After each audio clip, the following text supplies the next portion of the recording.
नमस्कार. आजचा विषय बिझनेस बंद पडला नव्हता, पण मालक आतून थकला होता.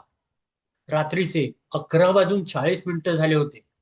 ऑफिसमध्ये फक्त एकच ट्यूबलाईट चालू होता. टेबलावर थकबाकीची file, GST notice, 3 unanswered clients messages आणि अर्धवट थंड झालेला चहा. रोहन स्क्रीनकडे बघत बसला होता. इंस्टाग्रामवर मात्र त्याच्या बिझनेस पेज भारी दिसत होता. Growing fast, new version, big expansion soon. पण वास्तव वेगळंच होतं. कॅश फ्लो तुटत होता. टीम कन्फ्यूज होती. क्लायंट्स उशिरा पैसे देत होते. आणि सगळ्यात वाईट म्हणजे रोहन दिवसभर फक्त रिॲक्ट करत होता. सकाळपासून calls, meetings, follow ups, urgency, tension, notification. तो सतत बिझी होता, पण पुढे जात नव्हता.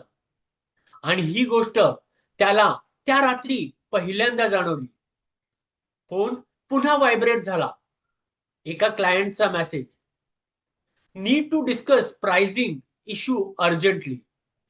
रोहनचा राग इन्स्टंटली वर गेला. हे लोक नेहमी शेवटच्या क्षणी प्रॉब्लेम क्रिएट करतात. तो मोठा रिप्लाय टाईप करायला लागला. Long explanation, frustration, defensive tone. इतक्यात त्याच्या मेंटरचा जुना व्हॉइस नोट खाली दिसला. त्याने न कळत प्ले केला. समोर शांत आवाज आला. जास्त रिॲक्ट करणारा बिझनेसमॅन बहुतेक वेळा सिच्युएशन समजून घेत नाही. रोहन काही सेकंद शांत बसला. रिप्लाय डिलीट केला. फोन बाजूला ठेवला. पहिल्यांदा त्याने फक्त ऑब्झर्व करायला सुरुवात केली. त्याने मागचे इनव्हॉइस उघडले. पेमेंट्स डेट्स बघितल्या. क्लायंट्सची रिस्पॉन्स पॅटर्न बघितली. आणि अचानक एक गोष्ट लक्षात आली.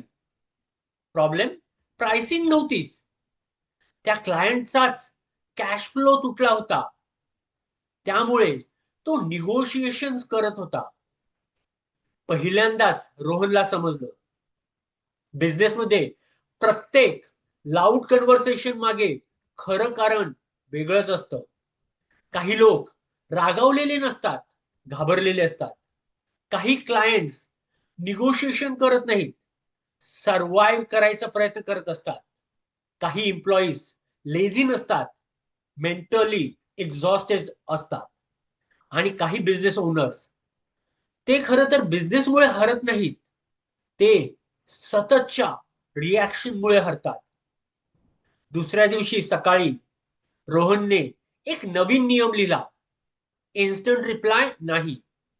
पहिले ऑब्झर्व, मग अंडरस्टँड, मग रिस्पॉन्ड. सुरुवातीला खूप कठीण गेलं, कारण रिॲक्ट करणं सोपं होतं.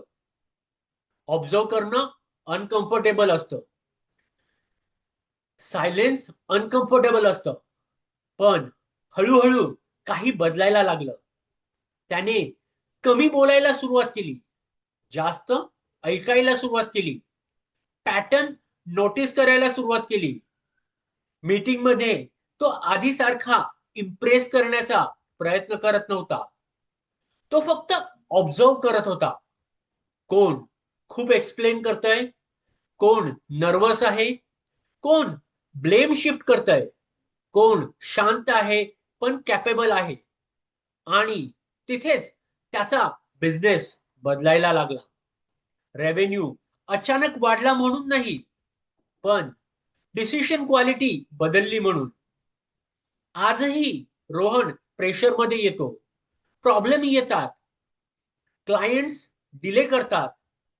टीम मिस्टेक्स करते. पण आता तो लगेच रिॲक्ट करत नाही.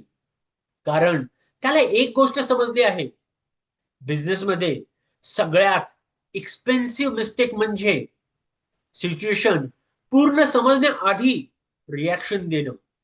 आजचा एक सिंपल रूल तुमच्या बिझनेसमध्ये वापरून बघा. रिप्लाय करण्याआधी पॉज घ्या. लाऊड वर्ड पेक्षा बिहेवियर ऑब्झर्व करा आणि स्वतःला विचारा, मी खरंच सिच्युएशन समजतोय की फक्त इमोशनली रिॲक्ट करतोय. मी खरंच सिच्युएशन समजतोय की इमोशनली रिॲक्ट करतोय. कधी कधी हा एक प्रश्न बिझनेस वाचवतो. धन्यवाद.